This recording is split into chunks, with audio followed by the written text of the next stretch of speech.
That's Mick Taylor's solo from the Brussels Affair by the Rolling Stones. The Brussels Affair, for anyone unaware, is a semi-legendary live show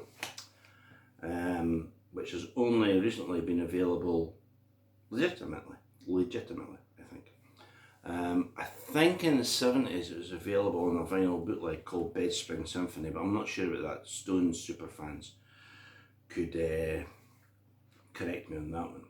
It's now available as one of 4 CDs in the Goat's Head Soup box set, which, you know, does cost a fair chunk of money, but I felt, because I'd heard about this album for years and years and had haunted record fairs, pardon me, looking for this, you know, do you have the Brussels Affair? I know people who have it, but I've never had a copy myself until now. It's always been explained to me, you know, this is like the Mick Taylor live album. This is Mick Taylor on fire. And I would have to say, from Hyde Park through Yayas to Ladies and Gentlemen, the Rolling Stones, you know, that one's sensational. To the Marquee show, I think Mick Taylor's playing live with the Stones was sensational all the time, and in the studio, of course, as well. Having said that, the Brussels Affair is just absolutely sensational. Starts with an amazing version of Brown Sugar with Mick Taylor playing slide, Give Me Shelter, and then Keith's song Happy. And then we get to Tumbling Dice. Now, if you know Tumbling Dice, you'll know that Keith's parts are played in open G. If you're playing in a one guitar band, you know, and you don't want to go into open G, it'd be hard to play Mick's solo that I'm going to show you in a second. You know, you could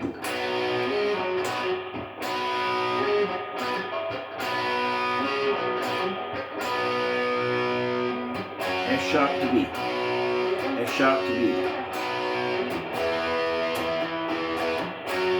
and that, of course, is where Mick goes. Plays that bit, right? Now, when Keith's playing that, as I say, I'll show you this in a different video, but he's in open G, so he's got the capo in the 4th fret, meaning that when he hits the strings, not using his left hand, he's got a B chord, because, you know, open G is there, 1, 2, 3, 4, you've got B, right? So he plays the rhythm in open G tuning.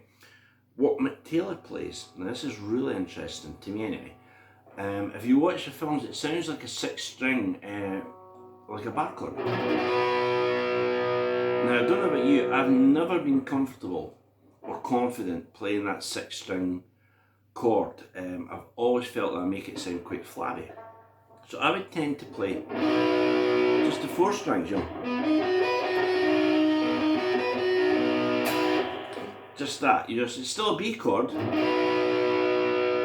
but it's not the whole. Right, so what Mick Taylor plays is,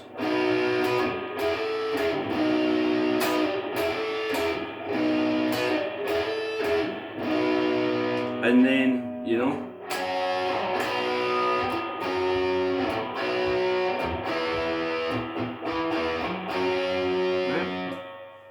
and then we get into the,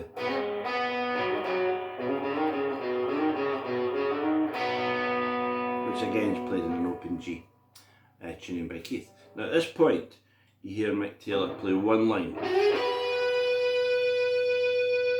and that's like the lead-in, like here comes my solo.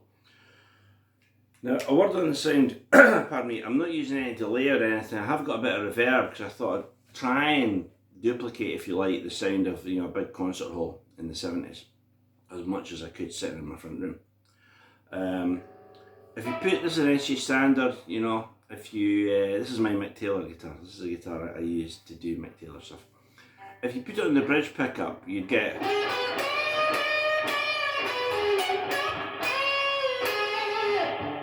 put it in the neck.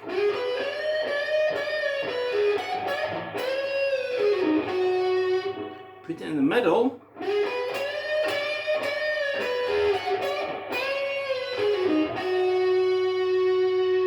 So that's the one I'm going to go for. I'm going to play this stuff in the middle position. You know, play it whatever you want, but for me that's the one that sounds better.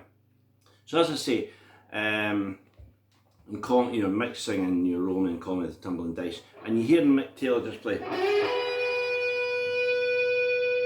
And that just sits there like, here comes my solo, right? First line.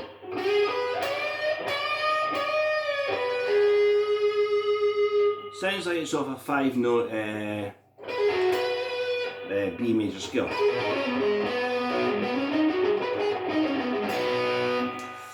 It kind of is, but that's going to change. So we're coming off the A flat and ending up in A flat. Hit a high F sharp and then bend the B. A chromatic bit. Right? So in total that's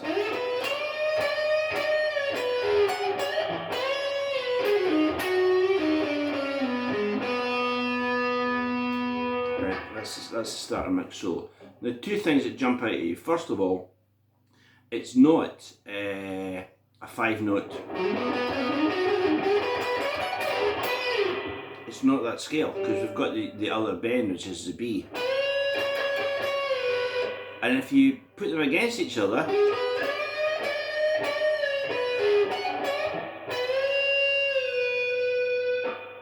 it sounds great. Then this little chromatic bit. Right, so here's your first half of the solo.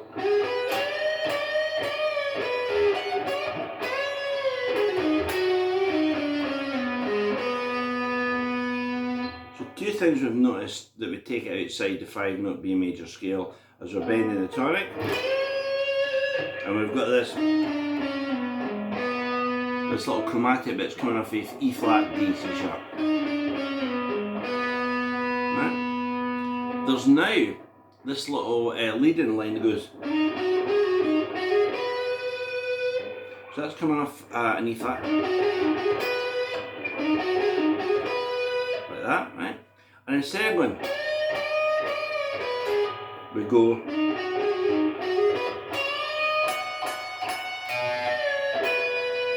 Real Mick Taylor. So we're bending the C sharp and the high F sharp. And then, I love that bit. Alright, so you bend the tonic to B, down to A flat, then you bend the F sharp. So,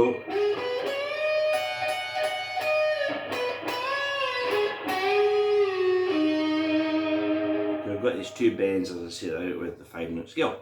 Back to the chromatic bit. And then this little triplet twice.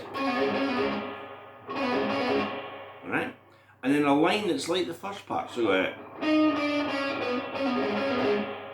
This time we go. Right, so we're climbing up again, but we're not going. We're going. We're coming off the E flat, A flat, off the C sharp, and then we want a climax. And that's what Mick plays. And it ends on that high B, back into it.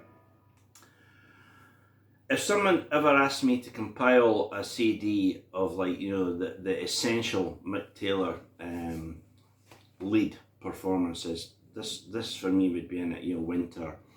Sway, I think, is still my favourite, but you know, this is up there, believe me.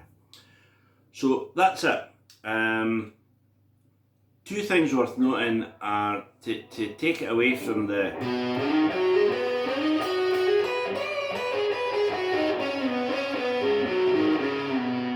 would you be a 5-note B major scale, nothing wrong with that, is we've got these two additional bends.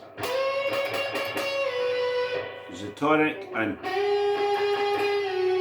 this is the F sharp, right? So it's 5th and a tonic. Little chromatic bit.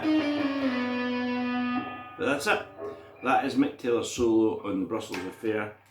If you love Mick Taylor's solo playing or his guitar playing or anything, I would really recommend you get a copy of this album. It's absolutely sensational. and Mick's solo in Tumbling Dice is just, it's startling. Okay, thank you.